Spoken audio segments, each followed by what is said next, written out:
मंडळी, शरद पवार हे नाव तुमच्यासाठी काही नवीन नाही. राजकारणातील अभ्यासू व्यक्तिमत्व म्हणून त्यांची ओळख आहे. आज त्यांचा वाढदिवस आहे. मंडळी, आज आम्ही तुम्हाला त्यांचे असे काही किस्से सांगणार आहोत जे ऐकून तुम्हीही थक्क व्हाल.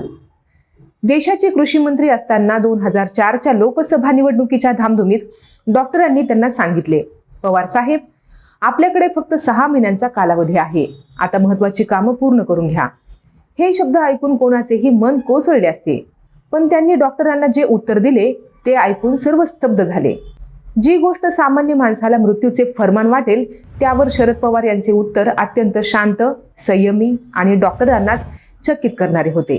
ते डॉक्टरांना म्हणाले, मी या आजाराची चिंता करत नाही. तुम्हीही कोणती काळजी करू नकात किंवा चिंता करू नकात. केवळ 6 महिन्यांचे आयुष्य उरलेले आहे. हे कळल्यानंतरही मृत्यूला थेट आव्हान देणारा आणि आपल्या कामाप्रती निष्ठा न सोडणारा हा आत्मविश्वास कुठून आला? हाच तो दुर्दम्य इच्छाशक्तीचा आणि आशावादाचा पवार पॅटर्न, ज्याने त्यांना कॅन्सरच्या वादळातही उभे ठेवले आणि डॉक्टरांचे हे वक्तव्य सपशेल खोटे ठरले. आज 12 डिसेंबर, याच ध्येयवादी नेत्याचा वाढदिवस. वयाची 80 गाठल्यानंतर सुद्धा त्यांचा उत्साह आणि राजकारणातील त्यांची सक्रियता भल्या भल्या तरुणांना लाजवेल अशी आहे. गेल्या काही वर्षात महाराष्ट्राच्या आणि देशाच्या राजकारणात त्यांनी घेतलेले निर्णय, त्यांच्या अभ्यासपूर्ण भूमिका आणि त्यांची दूरदृष्टी आजही त्यांचे महत्त्व अधोरेखित करते. काहीही शक्य आहे हे राजकारणात सिद्ध करून दाखवणारे ते एकमेव नेते आहेत. ही घटना 2004 सालच्या लोकसभा निवडणुकीच्या प्रचारादरम्यानची आहे. प्रचाराच्या दगदगीत असताना त्यांना आपल्या प्रकृतीत काहीतरी गंभीर बदल जाणवले. उपचारासाठी ते न्यूयॉर्क शहरात गेले. तिथे तपासण्या झाल्यावर कर्करोग म्हणजेच कॅन्सरचे निदान झाले. हा आजार नक्की कोणता होता? तर तो होता ओरल कॅन्सर, अर्थात तोंडाचा कर्करोग. या निदानाने एका क्षणात त्यांच्या आयुष्यात एक मोठी पोकळी निर्माण केली. भारतात परतल्यावर कृषी मंत्री म्हणून देश चालवण्याची जबाबदारी त्यांच्या खांद्यावर होतीच. तरीही त्यांनी उपचाराला सुरुवात केली. हा उपचार सोपा नव्हता. त्यांना तब्बल 36 वेळा रेडिएशनचा उपचार करून घ्यावा लागला, जो अत्यंत वेदनादायी असतो. यासोबत त्यांना केमोथेरपीचे सत्रेही सुरू करावी लागली. एका बाजूला देशाची धुरा आणि दुसऱ्या बाजूला शरीराला आतून पोखरून टाकणाऱ्या उपचारांचे असह्य दुःख. शरद पवार यांची कामाप्रती असलेला हट्ट आणि समर्पण किती होते हे या उदाहरणावरून कळते. ते सकाळी 9 ते दुपारी 2 वाजेपर्यंत मंत्रालयात कामात गर्क असत. देशाचे महत्त्वाचे निर्णय घेणे, शेती आणि शेतकऱ्यांचे प्रश्न सोडवणे यात त्यांचा वेळ जात असे. आणि लगेचच दुपारी 2:30 वाजता ते नवी दिल्लीतील अपोलो रुग्णालयात उपचारासाठी दाखल होत. केमोथेरपीच्या उपचारांमुळे शरीराला प्रचंड वेदना आणि थकवा जाणवतो. हा उपचार झाल्यानंतर त्यांना घरी जाऊन केवळ आरामच करावा लागे. इतक्या वेदनांमध्ये सुद्धा त्यांनी आपले सरकारी काम थांबवले नाहीत, हे विशेष. अनेकदा अशा परिस्थितीत कोणताही नेता सार्वजनिक जीवनातून ब्रेक घेतो, पण पवार साहेबांनी ते केले नाही.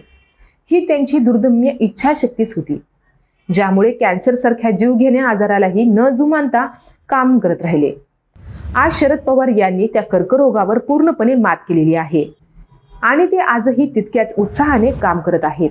हा केवळ वैद्यकीय चमत्कार नाही, तर त्यांच्या सकारात्मक दृष्टिकोनाचा आणि जगण्याच्या तीव्र इच्छेचा विजय आहे. स्वतःच्या अनुभवातून त्यांनी इतरांना एक महत्त्वाचा सल्ला दिलेला आहे. कॅन्सरपासून वाचायचे असेल तर तंबाखू खाऊ नकात. त्यांचा हा अनुभव आज अनेक लोकांना जगण्याची नवी उमेद देणारा आहे. शरद पवार यांचा जन्म 12 डिसेंबर 1940 रोजी झाला. त्यांचा राजकीय प्रवास 1967 मध्ये काँग्रेस पक्षासोबत सुरू झाला. अवघ्या 27व्या वर्षी त्यांनी राजकारणात प्रवेश केला आणि बारामती विधानसभा मतदारसंघातून पहिल्यांदा निवडून आले. त्यानंतर त्यांनी मागे वळून पाहिलेच नाही. त्यांचा हा प्रवास महाराष्ट्राच्या राजकारणाला नवी दिशा देणारा ठरला. 1978 मध्ये महाराष्ट्राचे सर्वात तरुण मुख्यमंत्री बनण्याचा मान शरद पवार यांना मिळाला. राजकारणाच्या या महत्त्वाच्या टप्प्यावर त्यांनी अनेक महत्त्वाचे आणि दूरगामी निर्णय घेतले, ज्यामुळे महाराष्ट्राचा पाया अधिक मजबूत झाला. त्यांचा प्रशासकीय अनुभव आणि निर्णय क्षमता येथूनच सिद्ध झाली. पवार साहेबांच्या आयुष्यातील एक मोठा आणि निर्णायक टप्पा म्हणजे 20 मे 1999 रोजी काँग्रेस पक्षातून बाहेर पडणे. त्यानंतर अवघ्या 5 दिवसात 25 मे 1999 रोजी त्यांनी राष्ट्रवादी काँग्रेस पक्षाची स्थापना केली. हा निर्णय त्यांचा राजकीय जीवनातील महत्वाकांक्षी आणि स्वतंत्र बाण्याचे दर्शन घडवणारा होता. 2019च्या लोकसभा निवडणुकीत त्यांनी घेतलेल्या एका सभेची आठवण आजही ताजी आहे. साताऱ्यात झालेल्या त्यांच्या सभेत अचानक वादळी वाऱ्यासह मुसळधार पाऊस आला. पण शरद पवार यांनी आपला शर्ट भिजलेला असतानाही भर पावसात आपले भाषण सुरूच ठेवले. त्यांचे हे दृश्य विरोधकांनाही निशब्द करणारे आणि त्यांच्या कार्यकर्त्यांमध्ये एक नवा उत्साह भरून टाकणारे ठरले. या सभेने महाराष्ट्राच्या राजकारणाचे वातावरण पलटले. शरद पवार यांचे विरोधकही त्यांच्या अभ्यास वृत्तीचे आणि दूरदृष्टीचे कायम कौतुक करतात. त्यांना कृषी, संरक्षण, अर्थकारण आणि आंतरराष्ट्रीय संबंधाचे सखोल ज्ञान आहे. दिल्लीत मोठी मंत्रिपदे भूषवताना त्यांनी देशाच्या धोरणांना आकार दिला.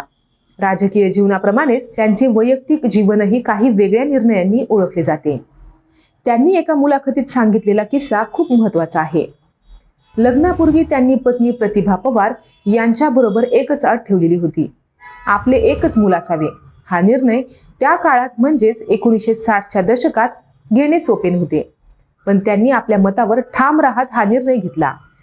त्यांच्या या निर्णयानुसार 30 जून 1969 रोजी त्यांच्या कन्या सुप्रिया सुळे यांचा पुणे येथे जन्म झाला. आज सुप्रिया सुळे या देखील राजकारणात आपल्या वडिलांच्या पावलावर पाऊल ठेवून यशस्वीपणे काम करत आहेत. असाधारण राजकीय कारकिर्दीसोबतच वैयक्तिक जीवनातही ठाम निर्णय घेणाऱ्या या नेत्याचे संपूर्ण आयुष्यच एक प्रेरणादायी प्रवास आहे. त्यांनी कॅन्सरवर विजय मिळवून जगण्याची उमेद दिली. मंडळी, तुम्हाला शरद पवार यांच्याबद्दल काय वाटतं? आम्हाला कमेंटमध्ये नक्की सांगा आणि आपले पब्लिक कट्टा हे यूट्यूब चॅनल सबस्क्राईब करायला विसरू नका. धन्यवाद.